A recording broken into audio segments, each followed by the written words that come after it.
Bonsoir à tous et bienvenue dans les rendez-vous de l'info ce soir. C'est depuis la Petite Terre, depuis Dzaoudi, que je vous propose de revenir sur l'actualité de la semaine en compagnie d'un invité que je vous propose d'aller retrouver.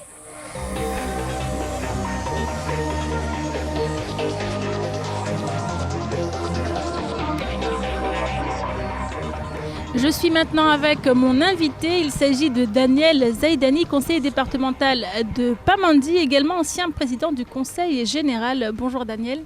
Bonjour. Alors avec vous, on parlera de l'actualité comme il est de coutume dans cette émission. Et l'actualité cette semaine était très chargée, on l'a vu avec justement cette arrivée ministérielle de Madame Georges Paul-Angevin, avec cette grève générale qui est, on va dire, un peu dégénérée du point de vue officiel, administratif. Et on va en parler justement avec cette rencontre entre l'intersyndicale et la ministre. On regarde ce reportage. Cette réunion concentrait à elle seule les attentes de toute une population. Georges Paul-Angevin portait sur ses épaules l'espoir d'avancées sociales réelles. Et pour le président de la CGPME, Saïd Bastois, ces discussions ont été constructives. C'était une réunion très très riche en termes d'échanges, chacun a pu s'exprimer. En ce qui nous concerne à la CGPME, il est clair qu'on ne peut pas mettre en place de manière brutale toutes les mesures nécessaires au droit social, notamment le Code du travail. Donc il y a une mission qui a été annoncée par la ministre qui sera donc à Mayotte dès le premier trimestre de l'année 2016 pour travailler et réfléchir de quelle manière on peut décliner la plupart des dispositifs ici à Mayotte. Pour moi, c'est une bonne chose. Pourquoi ? Parce que ça nous permettra de mieux cadrer, de mieux orienter la réflexion de chacun, côté salarié comme côté patronat. Et ce n'est qu'à partir de ce moment-là que nous pourrons vous dire si oui ou non nous serons satisfaits. Du côté des autres syndicats, le discours est loin d'être le même. En ce qui concerne le cœur des revendications, à savoir la reconstitution de carrière, le code du travail, les conventions collectives ou encore l'attractivité du territoire, les représentants syndicaux sont loin d'être satisfaits. Donc il n'y a eu quasiment aucune avancée du tout. La ministre a rappelé tout ce qui s'est passé, la date de revoyure du 29 septembre, avec l'engagement de l'État. Donc le code du travail ne sera pas appliqué immédiatement, il y aura une progressivité. À partir donc logiquement de 2018. Donc il s'est engagé à envoyer des experts à la fin de cette année, courant 2016, pour voir quelles sont les dispositions qu'on pourrait accélérer pour l'application du Code du travail. Pour tout ce qui est ancienneté, c'était 75% dans le corps passerelle. Elle a annoncé 100% de la reprise de l'ancienneté que dans les corps passerelles, c'est-à-dire qu'à partir de 2009. Nous ne sommes pas du tout d'accord. Nous voulons la reprise de la totalité de l'ancienneté depuis que les agents ont entré dans la CDM. En ce qui concerne les propositions, c'est très très maigre, quoi. On nous propose des échéanciers trop longs par rapport aux problèmes d'injustice qui existent. Alors particulièrement au niveau de l'injustice sur ce qui concerne les reconstitutions de carrière, qui concerne ces fonctionnaires mahorais qui ont travaillé depuis très longtemps et qui vont partir en retraite dans des conditions déplorables. Quant à l'attractivité au niveau de l'éducation nationale, qui est plus notre domaine au niveau de la FSU, oui, on en prend connaissance, on sait qu'elle existe, mais de là à proposer des mesures précises, c'est toujours dans l'attente. Attendre encore et toujours, voilà ce qu'ont compris les syndicats suite à cette rencontre. Pire, la ministre a demandé aux Mahorais de faire un effort car la situation n'est simple pour personne. Écoutez, c'est un vrai dialogue de sourds, on ne se comprend plus. Ils ont leur position à eux, nous on a notre position à nous, chacun campe sur ses positions. Eux c'est du petit à petit, nous c'est de l'immédiatement et voilà donc l'ampleur de la situation de Mayotte, la dégradation de la relation sociale, tout ça, apparemment eux ils ne voient pas ça. Donc nous la situation est grave, donc on essaie d'interpeller l'attention des pouvoirs publics, mais là aujourd'hui on n'a pas l'impression qu'on est écouté ou qu'on est pris en considération. Après cette réunion, le moins que l'on puisse dire, c'est que les attentes n'ont pas été contentées, tandis qu'un sentiment de mépris s'est alors emparé des représentants syndicaux. Alors on l'a vu Daniel, au sortir de cette réunion, les avis sont partagés, certains sont même déçus. Vous savez, je pense que les attentes sont fortes. Les revendications des syndicalistes étaient clairement définies. Elles étaient annoncées de longue date. Donc là-dessus, personne n'a pris à défaut le gouvernement ou voire la préfecture. Et comme vous le savez, la semaine dernière, il y a également eu le 3 novembre un mouvement où une nouvelle fois et officiellement les revendications ont été présentées à la préfecture. À cela, il a été répondu que la ministre viendrait la semaine suivante. Donc bien évidemment, l'attente de la venue de la ministre était forte. Aujourd'hui, force de constater que la ministre n'a pas pu répondre clairement au point qui a été soulevé par les syndicalistes. Et vous le savez, les syndicalistes parlent de la vie de tous les jours, en particulier pour les travailleurs et les travailleuses, aussi bien du public que du privé, et globalement d'une amélioration du cadre de vie à Mayotte. Donc forcément, ces revendications sont soutenues par la population et par moi-même. Et évidemment, la déception est grande. Maintenant, moi, je vous dirais que en politique, parce que vous savez, je fais de la politique, je pense qu'il ne faut pas griller les cartouches. À mon avis, quelles cartouches sont en train d'être grillées concrètement? À mon avis, il a été inapproprié de faire venir la ministre des Outre-mer à Mayotte si elle n'avait pas de propositions concrètes à proposer. Je crois qu'actuellement, à ce stade des discussions, le représentant du gouvernement, à savoir le préfet, a toute l'attitude pour faire une phase de discussion et d'échange auprès des syndicalistes et ensuite à lui de négocier avec le gouvernement pour avoir des réponses à ces points-là. Et à ce moment-là, à la ministre de venir annoncer les bonnes nouvelles. Mais lorsqu'on envoie au fourneau la ministre sans les moyens d'annoncer quoi que ce soit, pour moi, nous avons grillé la meilleure cartouche que le gouvernement avait parce que ça voudrait dire demain avec qui les syndicalistes vont devoir discuter. Ça veut dire M. Valls, le Premier ministre, ou directement avec François Hollande, le président de la République. Je pense que tout cela est dommageable pour l'image du gouvernement et pour la crédibilité du gouvernement à Mayotte. Mais on a quand même eu une rencontre avec l'intersyndicale. La ministre aurait pu venir sans les rencontrer. C'était peut-être déjà une façon d'apaiser les esprits, de leur faire comprendre que on vous écoute, on vous entend. Est-ce que le message est mal passé? Le message est mal passé puisque la ministre sur le territoire de Mayotte avait un programme majoritairement à côté de ce qui se passait réellement. La population de Mayotte, les syndicalistes l'attendaient sur des points précis. Comment voulez-vous que la ministre et que le gouvernement aient suffisamment de crédibilité au regard de la population lorsqu'elle vient sur le territoire pour aller visiter la cime, pour aller inaugurer une fontaine ou pour faire quelques réunions ici ou là? Je crois que l'essentiel de sa venue aurait dû tourner autour de ce mouvement social afin de l'apaiser. Il y a eu une grève en 2011 qui a été dure, qui a été pénible. Et donc à ce moment-là, on ne doit pas faire espérer des choses à la population et ensuite ne rien lui proposer. Là, c'est ce qui s'est passé concrètement dans la journée de mardi.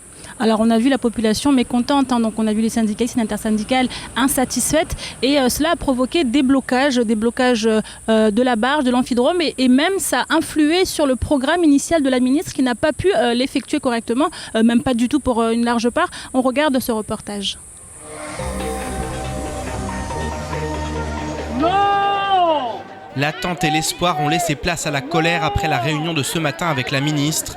L'intersyndicale a rendu compte des discussions aux manifestants qui ont alors décidé de bloquer Barge Amphidrome ainsi que le rond-point Zenam-Déré. Elle nous a écoutés.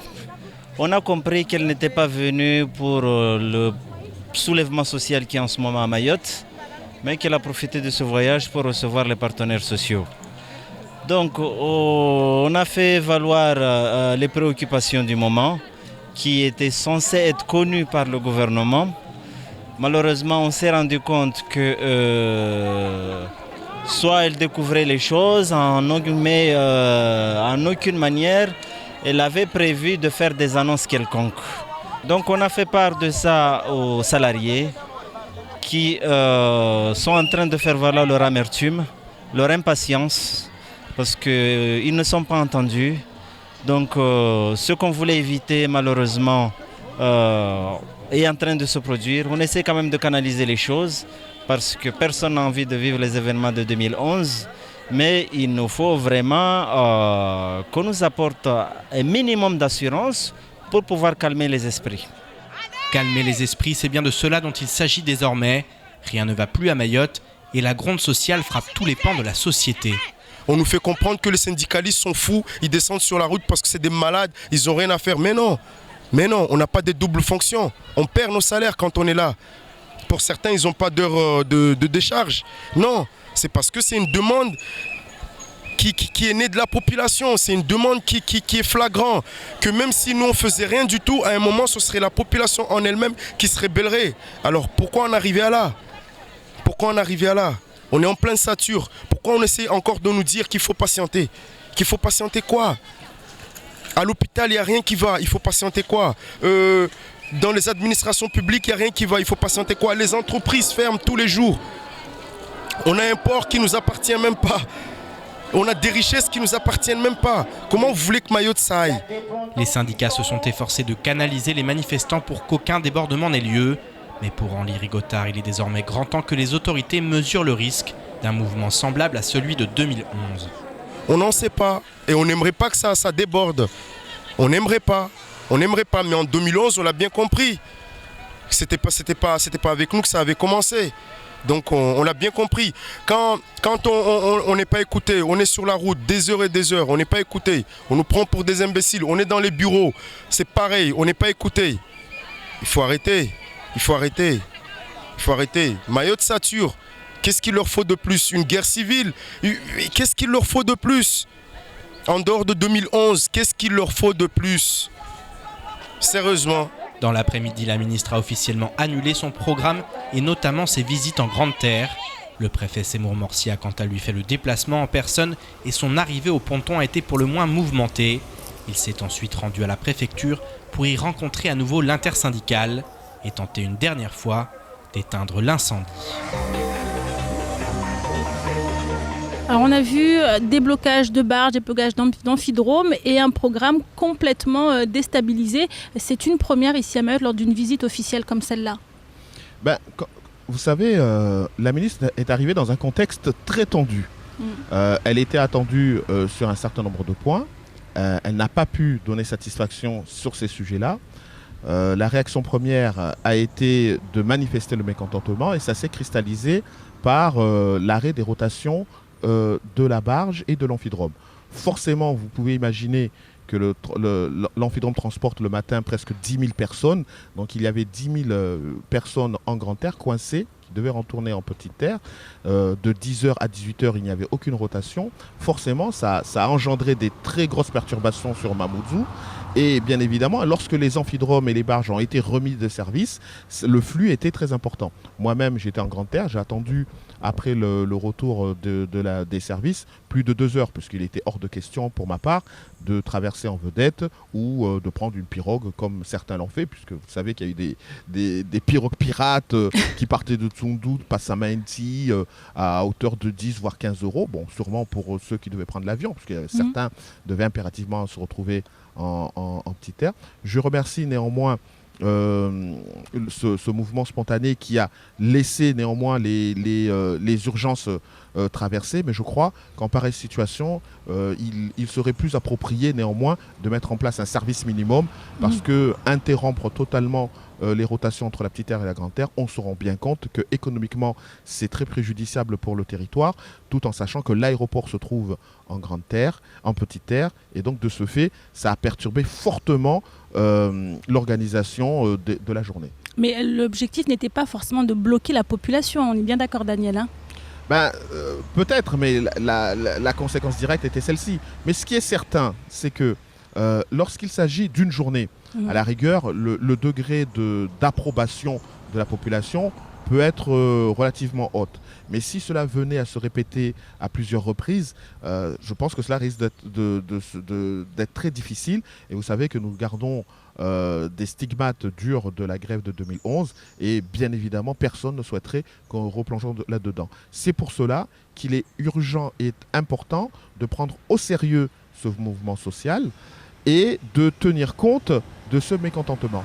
Je sais que, parce que j'ai exercé de hautes responsabilités au Conseil général, je sais que souvent on minimise les revendications qui sont portées par les élus, qui sont portées par la population.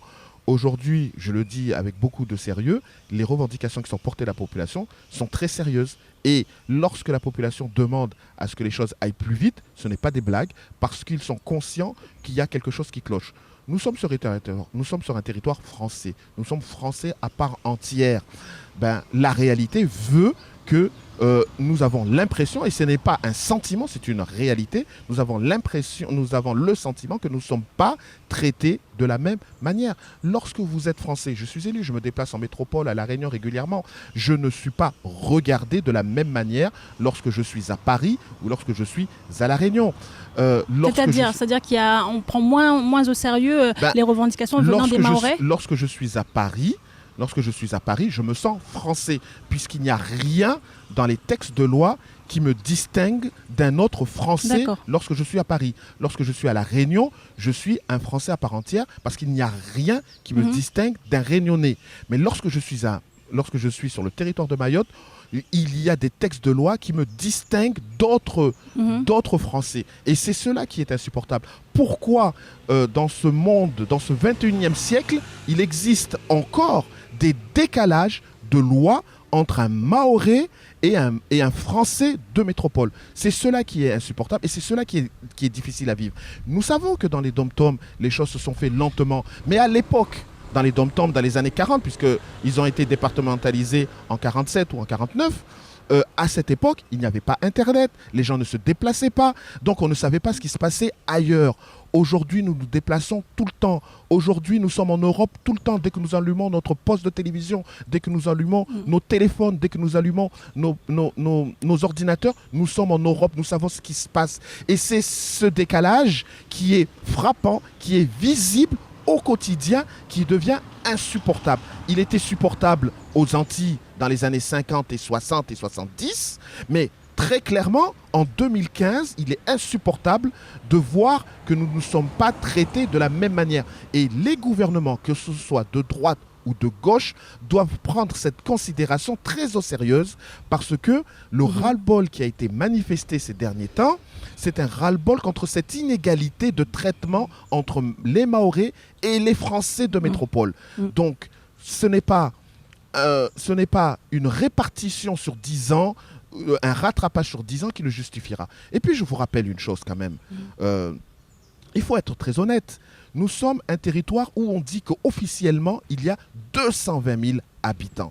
Je pense très sincèrement que ce n'est pas les 220 000 habitants qui va fragiliser la situation financière de la France. C'est sur les chiffres officiels, on est bien d'accord. Je dis, c'est les chiffres officiels qu'on soutient, c'est sur la base de ces chiffres-là que nous finançons les différentes collectivités de Mayotte. Donc c'est sur ces chiffres-là que je dirais qu'il faut également mettre à Mayotte les moyens de développer le territoire. Vous savez, la départementalisation était un projet ambitieux pour Mayotte.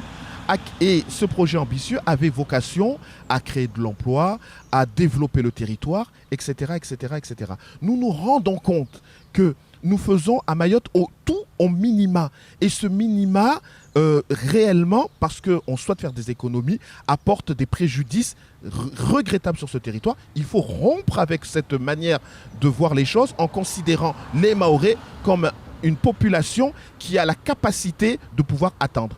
L'attente est révolue. Les gens souhaitent voir une amélioration significative de leur situation quotidienne. Et cela, le gouvernement actuel peut le faire si réellement elle souhaite le faire.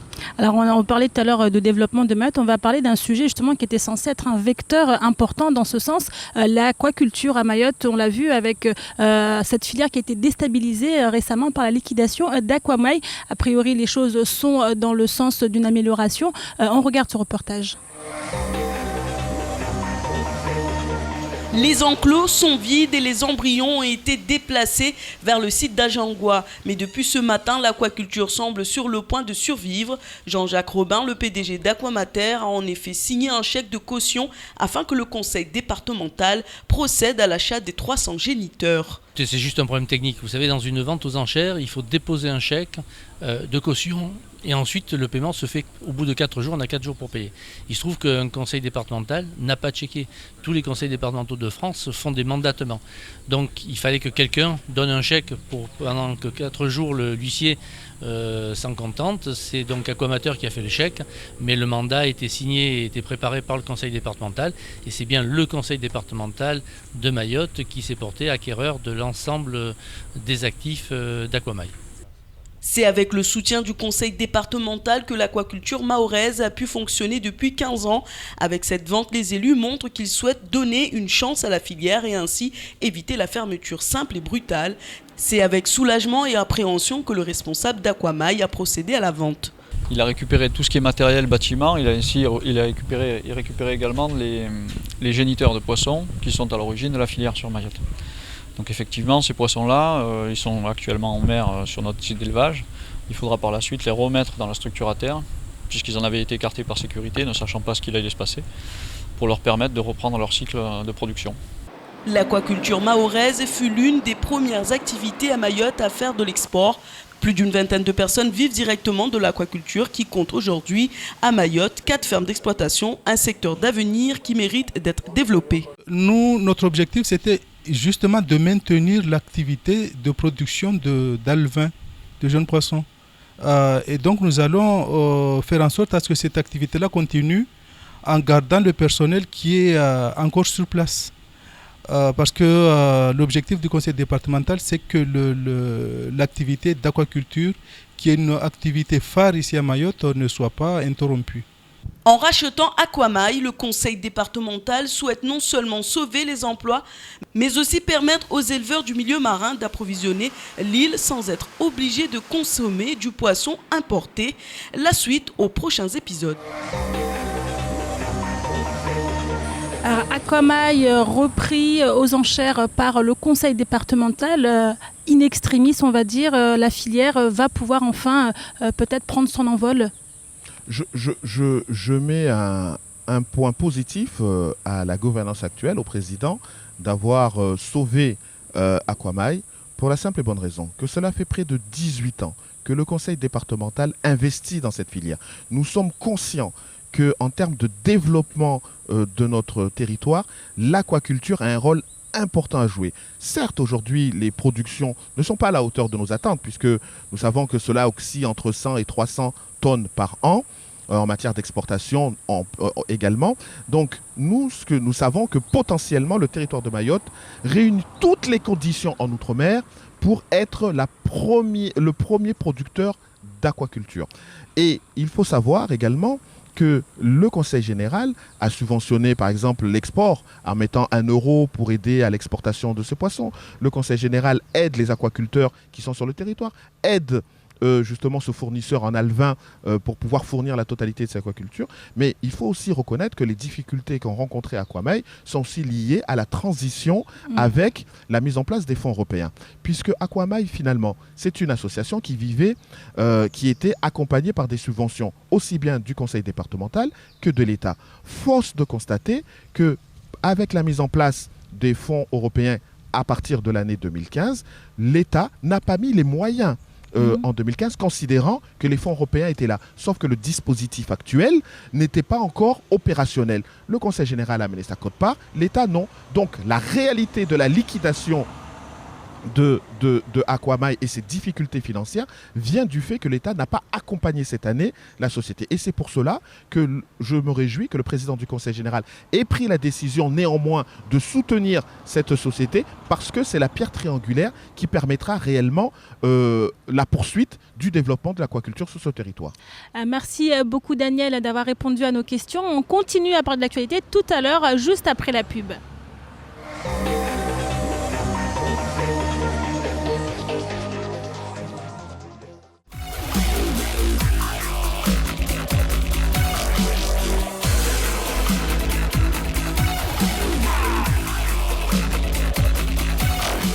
Bonjour à tous, c'est Ornella Perrine, votre Miss Météo sur KTV. Retrouvez-moi du lundi au vendredi à 19h35, juste après le JTM et aussi pendant le week-end. À bientôt!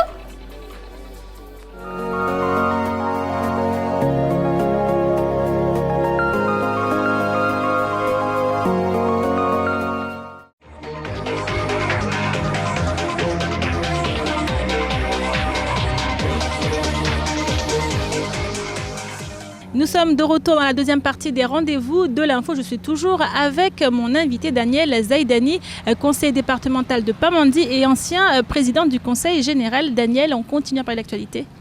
Oui, avec vous, c'est toujours un grand plaisir. On va continuer à parler de l'actualité, Daniel, avec justement cette nomination de Sarah Moussoun en tant que conseillère économique et sociale. On va voir un petit peu ce qu'elle en dit et on en parle juste après avec vous.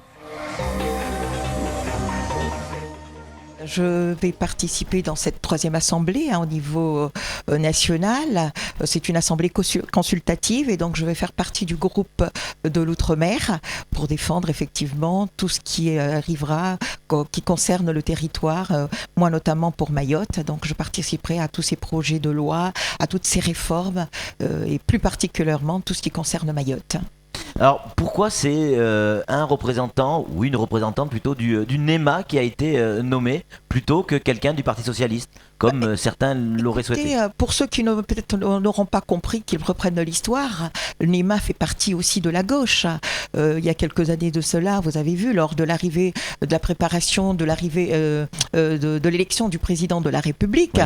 Le NEMA s'est beaucoup investi, ça s'est beaucoup engagé auprès du Parti Socialiste. Donc nous avons toujours été présents dans toutes les batailles de la gauche ici à Mayotte. Donc je pense que ma candidature parmi d'autres, elle était là, elle a été présentée depuis 2012. Nous avons anticipé avec le président du NEMA, M. Saïd Omar Wali, que je tiens à remercier aussi, qui m'a beaucoup accompagné avec beaucoup d'autres amis. Alors on l'a vu, Daniel, Sarah Moussoun, anciennement conseillère départementale, conseillère générale, on va le dire même, votre impression et votre réaction après cette nomination? Je pense que Sarah Moussoun est une femme dynamique, donc je ne peux que la féliciter pour cette nomination à ce poste. Je suis certain qu'elle réussira à apporter un vent nouveau sur la conception de ce poste de conseiller économique.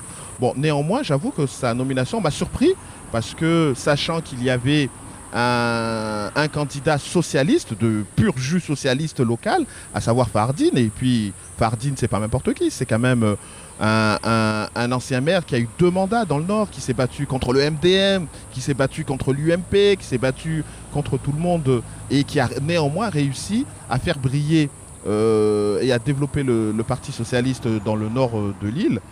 Et sachant que nous avions 3 parlementaires, j'étais certain qu'il allait être nommé dans la mesure où le gouvernement est également socialiste. Donc c'était vraiment une très grande surprise pour ma part de me rendre compte que finalement le NEMA avait beaucoup plus d'influence à Paris chez les socialistes que les socialistes eux-mêmes. Alors qu'est-ce que ça signifie pour vous dans ces cas-là alors?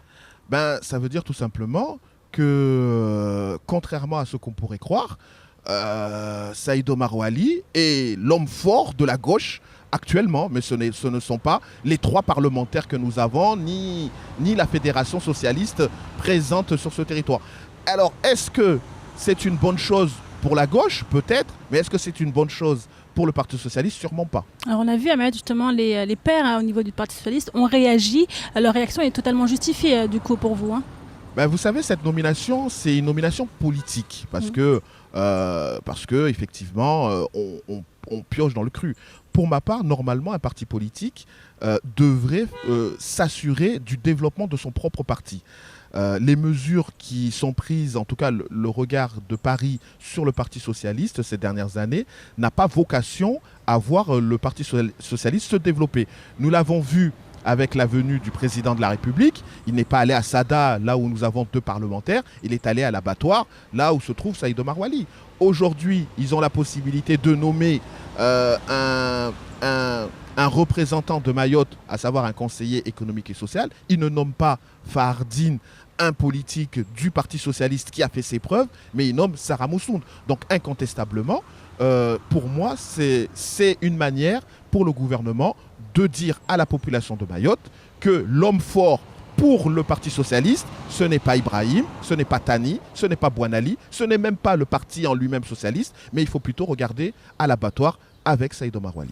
Alors on continue, Daniel, à parler de l'actualité avec cette formation d'auxiliaires ambulanciers qui s'est tenue sur notre île. 12 candidats ont pu y participer. Une formation qui est quand même une bonne chose pour Mayotte, là où on parle de désert médical. On regarde ce reportage. Ramasser à la cuillère, transporter avec le brancard, la technique doit bien être assimilée en théorie avant de passer à la pratique. Fier d'apprendre de nouvelles techniques de déplacement des patients, c'est avec beaucoup d'enthousiasme que les élèves apprennent. J'ai ressenti plein de choses parce que nous avons fait des exercices qu'on ne s'entendait même pas dans la quotidienne. Donc du coup, ça fait plaisir de voir qu'il y a un formateur qui nous apprend des choses qu'on ne connaissait pas pour l'avenir de notre métier, qu'on veut apprendre, qu'on apprend déjà là. J'ai vu que ça a une expérience parce que c'est la première fois qu'on me ramassait à la cuillère déjà. Donc du coup, avec les collègues qui ont bien fait leur boulot. Donc du coup... Tu t'es mis à la place du patient? Qu'est-ce que tu penses à ce moment-là? Oui, je me suis mis à la place du patient avec beaucoup de stupeur et de comment dirais-je, de la souffrance parce que je suis malade. Depuis 3 jours, ces 12 candidats en formation d'auxiliaires ambulanciers caressent le rêve de pouvoir enfin travailler avec le CHM et transporter les malades. Seulement avant de réaliser leur projet professionnel, il leur faut maîtriser les bases rudimentaires pour le transport des malades. Là, les bases, de prendre en charge un patient, de comprendre quel est le métier d'ambulancier et de se situer dans leur environnement. Voilà, se positionner, être un acteur de la santé et d'aider les patients qui en ont besoin, puisqu'on est une profession exclusivement prescrite par le médecin. La prise en charge de quelqu'un, la manutention, sans faire mal, voilà, en fonction de la pathologie. Donc on a des gens qui sont valides mais qui ont un degré d'autonomie altéré, et puis on a des gens qui peuvent être invalides, comme des paraplégiques, comme des hémiplégiques, comme des tétraplégiques, et il faut savoir prendre en charge en fonction de leur pathologie. Chaque jour, le groupe de formation assiste à 7 heures de cours théoriques avec une partie pratique. Le 19 novembre prochain, ils termineront leur formation avec en poche un DEA qui leur permettra de poursuivre leur cursus pendant 5 mois avant de travailler pendant 1 an en contrat pro ou en apprentissage. Alors Daniel, une formation dont vous vous réjouissez tout à l'heure, vous nous en parliez pendant la diffusion. Alors concrètement, ça fait plaisir de constater que la formation continue chez les salariés existe. Là, il s'agissait des ambulanciers et ça c'est important parce que vous le savez, les métiers évoluent dans le temps. Et forcément, si on n'apprend pas les nouvelles techniques, en particulier dans des métiers aussi sensibles, parce que les ambulanciers sont en contact avec des personnes fragiles, accidentées, qui ont besoin d'être secourues, et la médecine évolue tout le temps. Donc forcément, le secourisme également. Pour ma part, j'ai fait du secourisme, et c'est vrai que j'ai appris quelques techniques de première réaction face à un accidenté. Donc, lorsque je vois que des ambulanciers se réjouissent de voir leur technique s'améliorer et de finalement rendre un service plus performant auprès des accidentés de la route ou autres divers, donc c'est quelque chose de positif. Maintenant, ce qu'il faut retenir dans tout cela, c'est que ce qui est fondamental lorsqu'on est en fonction, lorsqu'on est en activité professionnelle, c'est de pouvoir bénéficier de la formation continue qui permette également d'évoluer. Parce que ce qui est un petit peu à regretter sur le territoire de Mayotte, c'est qu'on se rend compte finalement que beaucoup de personnes rentrent dans une société à un poste donné et puis vous retournez 15 voire 20 ans plus tard dans cette même boîte et vous vous rendrez compte que cette personne est toujours au même poste. Donc je crois que si nous voulons développer et donner l'envie aux jeunes d'aller vers les métiers, en particulier dans le privé, il faut aussi des exemples positifs d'évolution de carrière. Et ces évolutions de carrière ne sont possibles que si, tout au long de sa vie professionnelle, nous sommes formés. Alors on parle aussi d'une collaboration avec le CHM, donc on parle beaucoup, on a évoqué tout à l'heure de désert médical, de problématiques d'attractivité sur notre territoire. C'est quand même une bonne chose de montrer que sur le territoire on peut avoir des formations qui peuvent aussi quelque part permettre de combler un petit peu les manques dans ce sens. Oui, complètement, parce que vous savez, lorsqu'on parle du CHM, nous savons que le CHM fait un travail extraordinaire. C'est la première maternité de l'île. C'est un flux important de population qui tape aux portes des dispensaires, aux portes du CHM de Mayotte. Donc forcément, il est important aussi que la population sache que les médecins, les ambulanciers, les infirmiers, tout le personnel médical qui tourne autour de ce monde-là, sont des personnes qui sont formées régulièrement et qui peuvent faire face à la totalité de ces demandes. Évidemment, vous avez pointé du doigt la faiblesse des médecins sur le territoire. C'est une réalité que nous ne pouvons pas négliger, mais nous savons au moins que ceux qui sont là sont bien formés et ça c'est important. Alors on parle de questions sociétales, la santé en fait partie. On a vu avec toutes ces évolutions qu'on a connues de consommation, des habitudes de consommation qui ont changé. Et aujourd'hui, en fait, il est important de rappeler l'importance de bien manger, d'une bonne alimentation équilibrée. On regarde ce reportage. Vert, rouge, bleu ou jaune, les couleurs du drapeau des fruits et légumes sont représentées par un personnage populaire à Mgombani qui s'attelle à faire vivre la thématique de la santé comme jamais. Yoka, le chanteur amateur, n'est pas passé inaperçu dans ce carnaval de la santé, donnant une représentation de danse bien particulière. Je me suis dit, comme j'étais pas beaucoup dans les entraînements et tout, je me suis dit je vais faire un truc qui va ressembler à notre thème et aussi qui va plaire à tout le monde, quoi. Et aussi petite comédie et tout. Les associations ont également tenu des représentations de danse et de théâtre, des moyens de faire passer des messages comme à travers un slam des jeunes Mahorais. Chimique n'est pas un ami pour toi. Si tu veux être célèbre, continue toujours et tu verras. Ça sera 1000 vues par jour, célèbre tu seras. Mais tu ne pourras pas en profiter. Tu seras dans le coma. Je le dis pour toi, lui, elle, vous, eux. L'objectif est bien entendu de sensibiliser les jeunes sur la thématique de la santé, des jeunes qui ont choisi de travailler sur la thématique de la nutrition concernant les problèmes d'obésité qui frappent Mayotte. Parmi les autres thèmes traités, les maladies d'infection sexuellement transmissibles comme le VIH, SIDA, la syphilis, hépatite. Les messages écrits sur les pancartes illustrent les idées de ces 250 jeunes qui ont défilé ce samedi. J'ai amené les jeunes, 30 jeunes pour faire cette carnaval, la santé jeune.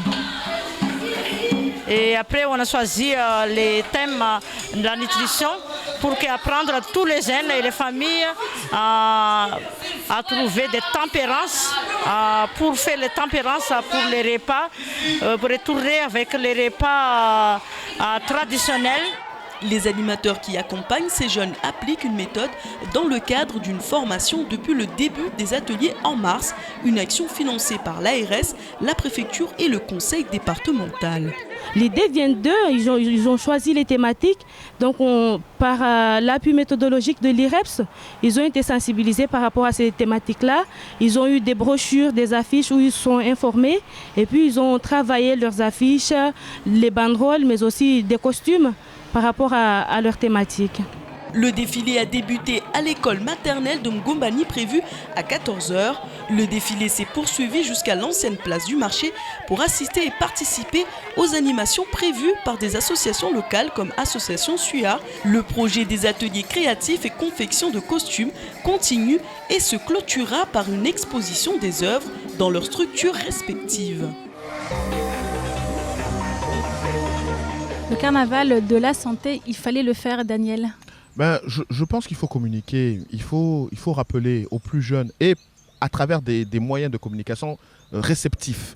Parce qu'aujourd'hui, ce n'est pas simplement des émissions télé ou des notes ou des 4 pages. C'est aussi un moyen d'informer au mieux la population. Et si cela doit passer par ce type de manifestation festive, pourquoi pas? L'essentiel, c'est que des gestes importants soient pris, que ce soit la malnutrition, il faut faire attention, les premiers réflexes en cas de maladie. Donc, nous, c'est aussi pour ça que le conseil départemental accompagne ce type de manifestation, c'est ce que nous avons fait. Et l'essentiel pour moi, c'est la communication. Après, peu importe la forme. C'est une forme comme une autre de communication. Je pense que c'est une communication positive qui est réceptive auprès des jeunes. Et comme vous avez pu le constater, les jeunes étaient bien présents. Donc, ils retiendront bien quelque chose de tout cela. Le message est mieux passé avec ce type de manifestation. Parfaitement. Alors, Daniel, on parle de communication, on va enchaîner. On va continuer à parler de politique avec vous. Vous êtes conseiller départemental et c'est revenu souvent dans l'actualité ces derniers temps. On a du mal un peu à savoir ce qui se passe au conseil départemental. Vous qui êtes... quelle est l'ambiance? Qu'est-ce qui se passe? Pourquoi aujourd'hui on a du mal à avoir des élus qui viennent s'exprimer? Je profite de l'occasion pour vous poser la question. Vous savez, pour moi, c'est extrêmement difficile de pouvoir m'exprimer sur cette question parce que, vous le saviez, lorsque j'étais à la tête de la collectivité avec les conseillers généraux, nous avions fait en sorte que la population puisse être au mieux informée du travail que nous faisions. Bien évidemment, on n'est pas forcément d'accord sur tout. D'accord, mais néanmoins, l'essentiel était de savoir ce que fait le Conseil général et c'est aussi une façon d'éducation parce que souvent on ne connaît pas les bornes qui cadrent un Conseil général. Maintenant, il appartient effectivement à la nouvelle équipe de déterminer son mode de fonctionnement. Pour ma part, j'étais pour la communication. Aujourd'hui, force de constater que la communication n'est pas le facteur premier, si ce n'est peut-être pour Issa Abdou. Pour le reste, la communication... Vous également. Vous également, vous communiquez quand même assez. Oui, bien sûr. Voilà. Mais aujourd'hui, ceux qui ont la responsabilité, ce sont surtout les vice-présidents.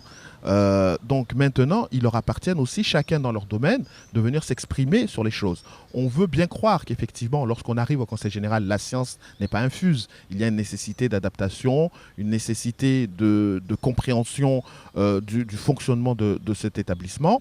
Mais ça fait quand même maintenant presque 8 mois qu'ils sont à la tête de la collectivité. Jusqu'à quand cela va durer?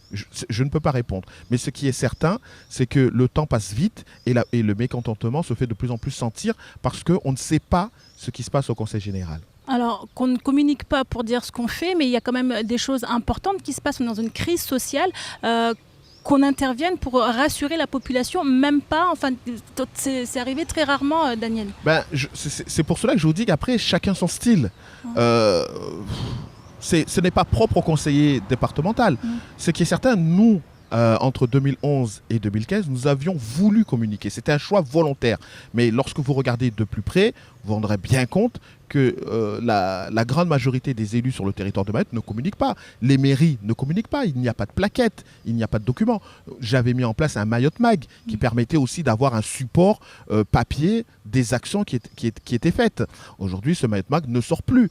De la même manière, lorsque vous regardez les parlementaires, ils communiquent éventuellement sur ce qu'ils font, mais pas sur ce qui se passe à Mayotte. C'est ce qui est deux choses. C'est ce qui est deux choses différentes. Oui, mais moi, c'est ce que je leur reproche concrètement aux parlementaires, tous confondus. Certes, ils arrivent à expliquer ce qu'ils font au Parlement, ce qu'ils veulent voir évoluer à Mayotte, mais ils ont du mal à communiquer sur l'actualité de Mayotte. Et ça, c'est un vrai manque. Donc, mais néanmoins, ce qui se passe aujourd'hui au Conseil départemental n'est pas propre au Conseil départemental. On peut considérer qu'il est généralisé. Donc, est-ce qu'aujourd'hui, les 4 dernières années que nous avons passées avaient donné une nouvelle façon de faire la politique? Bon, aujourd'hui, c'était un retour en arrière. Mais après, comme je l'ai dit, c'est un style. On regardera bien, au final, qu'est-ce qui sera le plus pertinent pour la population. Mais justement, la population est de plus en plus exigeante. Il faut le prendre en compte, ça. Alors à ce moment-là, je dirais, chers collègues, n'hésitez pas à communiquer parce que la population en a besoin. C'est vrai que les problèmes, c'est difficile à les assumer. Mais être en responsabilité, c'est aussi aller devant les médias, même si c'est des questions difficiles, délicates qui vont vous être posées. À plusieurs reprises, j'ai été mise en difficulté sur de nombreux sujets. Mais il m'appartenait, en tant qu'exécutif représentant de la population, d'assumer les choix que nous faisons. Les décisions que nous prenons quotidiennement ne sont pas faciles. Mais ce n'est pas en mettant la tête comme les autruches sous terre en attendant que cela passe, que les choses iront mieux. Je crois qu'il faut assumer ses responsabilités. C'est un conseil que je peux donner. Je ne sais pas si je ne serai suivi, mais bon, incontestablement, aujourd'hui... ce que je dis ou ce que je fais importe peu à l'exécutif, puisque vous le savez que les élus centristes, le groupe centriste a été quasiment exclu de la grande majorité des décisions fondamentales du Conseil départemental. Bon, néanmoins, le président nous associe dans certains secteurs spécifiques, mais sur les sujets clés, c'est vraiment les 16 élus qui étaient avec lui le lendemain de son élection à Chiconi qui sont en responsabilité. C'est une réalité. C'est une réalité. Maintenant, est-ce que ce choix est le plus pertinent? Je ne pense pas. C'est la raison pour laquelle nous avions décidé de soutenir le président pour lui dire que nous sommes avec lui, mais maintenant, il faut qu'il observe ce qui se passe depuis 8 mois. C'est que il n'y a pas suffisamment de dynamique au Conseil général pour rassurer la population.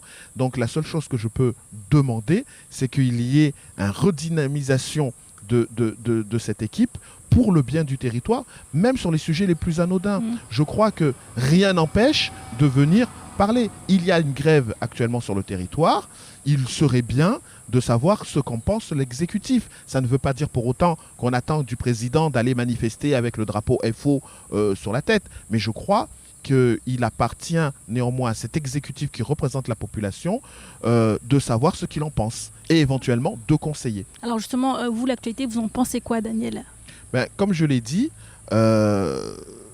actuellement, les choses... moi, très sincèrement, pour ma part, j'estime que... Vous y croyez à une amélioration de la situation à Mayotte ou pas, concrètement ? Doucement, je vous dirais doucement, mais sûrement, la situation du paquebot Mayotte est en train de s'enfoncer. Sûrement, mais doucement. Parce qu'il y a un certain nombre de dispositifs qui ont été mis en place qui nous dirigent tout droit au mur. Il y a toute une série de décisions qui doivent être prises, tant au niveau législatif, tant qu'au niveau du conseil départemental. Il y a le problème foncier qui ne cesse de s'aggraver. Il y a des difficultés également sur la fiscalité. Je vous rappelle que tout au long de l'année 2013, nous avions mis en place des colloques, en janvier 2013 notamment, le 29 janvier. Nous avions fait venir le fiscaliste Nikonov, qui était venu en 2013 nous sensibiliser sur les risques d'une pression fiscale trop forte sur la population et sur les entreprises. Nous étions allés à Bercy au mois d'août 2013, nous avions réagi, nous leur avons dit de changer les choses. Cela n'a pas été fait. Vous voyez le résultat actuel. Il y a des corrections qui doivent être effectuées là-dessus. Il y a un risque important sur l'immigration. Ça fait plus de 15 ans maintenant qu'il y a une politique de reconduite à la frontière qui est effectuée aussi bien par la gauche que par la droite. Le résultat n'y est pas. Il faut changer le regard vis-à-vis de l'immigration. Vous savez qu'en Europe, ils sont confrontés à une vague d'immigration très forte et immédiatement, le réflexe premier a été de dire nous devons partager l'effort collectif qui doit être fait sur les migrants arrivants. Alors pourquoi à Mayotte, on laisse la totalité des migrants sur le territoire de Mayotte, mais qu'on refuse de le répartir à l'échelle de la nation française? Et je rappelle que même ceux qui veulent aller en métropole, regardez le nombre d'étudiants qui obtiennent leur baccalauréat, mais qui n'ont pas la possibilité de partir en métropole. C'est un vrai scandale qui se passe aujourd'hui. Allez au centre universitaire, allez bien vous renseigner et vous vous rendrez compte que bon nombre d'étudiants qui sont aujourd'hui au centre universitaire aimeraient partir en métropole, mais ils n'ont pas les moyens, administrativement, on ne leur donne pas les moyens de pouvoir poursuivre leurs études en métropole. Et cela, c'est des choses que je ne comprends pas parce qu'aujourd'hui, on a le sentiment réel qu'on veut vraiment que cette problématique d'immigration soit qu'à Mayotte. Sauf qu'aujourd'hui, les conséquences sont multiples. Et lorsque vous regardez du côté de l'égalité réelle entre les Français, Mahorais et métropolitains, vous vous rendez compte que le compte n'y est pas. C'est pour cela qu'aujourd'hui, il est très difficile de dire où à Mayotte ça fonctionne. Alors, pour cela, il faut prendre des mesures immédiates. Il faut que le gouvernement se penche sur ces questions-là. Il faut que les élus, que ce soit les parlementaires ou départementaux, ne fassent pas l'autruche, la tête d'autruche, en cachant la tête dans le sable et en attendant que ça se passe, parce que ça ne va pas passer et que le mécontentement va faire que grandir. Il faut prendre ses responsabilités. Vous avez voulu être élu, je suis élu, alors assumons nos responsabilités. Je suis un élu départemental, je suis prêt, encore une fois, à accompagner le président du département, mais encore faut-il qu'il m'associe au dossier, à l'exemple de la DSP. Par exemple. Alors Daniel, on l'aura compris, votre message est clair, vous voulez être associé plus amplement à ce qui se passe aujourd'hui avec l'expérience que vous avez, notamment ça pourrait faire évoluer les choses, notamment apporter un regard un peu plus expérimenté, on va dire. Merci beaucoup d'avoir participé à cette émission avec nous Daniel, on vous retrouvera prochainement peut-être sur notre antenne, bien évidemment, on l'espère. C'est ici qu'on se dit au revoir, chers téléspectateurs, on se retrouve demain avec un nouvel invité et de nouvelles infos toujours sur KTV.